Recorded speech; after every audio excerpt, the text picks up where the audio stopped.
ఇక మరో ముఖ్యమైన వార్త, ఇంటి భోజనం అనుమతించండి, మంచం ఇప్పించండి, కోర్టును అభ్యర్థించిన వల్లభనేని వంశీ. బెయిల్ కోరుతూ మరో పిటిషన్ దాఖలు, వంశీని కస్టడీకి ఇవ్వాలన్న పోలీసులు.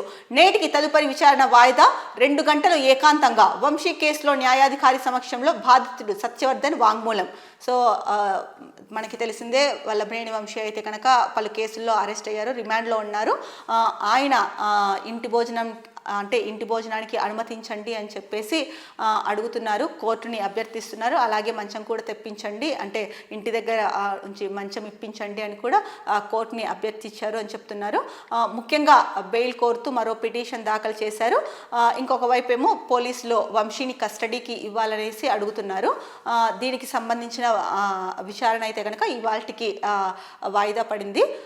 ఇక మరోవైపు 2 గంటలు ఏకాంతంగా వంశీని అయితే కనుక విచారణ చేశారు. అది కూడా ఈ కేసులో, అంటే వంశీ కేసులో న్యాయాధికారి సమక్షంలోనే బాధితుడి సత్యవర్ధన్ వాంగ్మూలం కూడా ఇవ్వడం జరిగింది అని చెప్పేసి ప్రధాన వార్త ఇచ్చారు.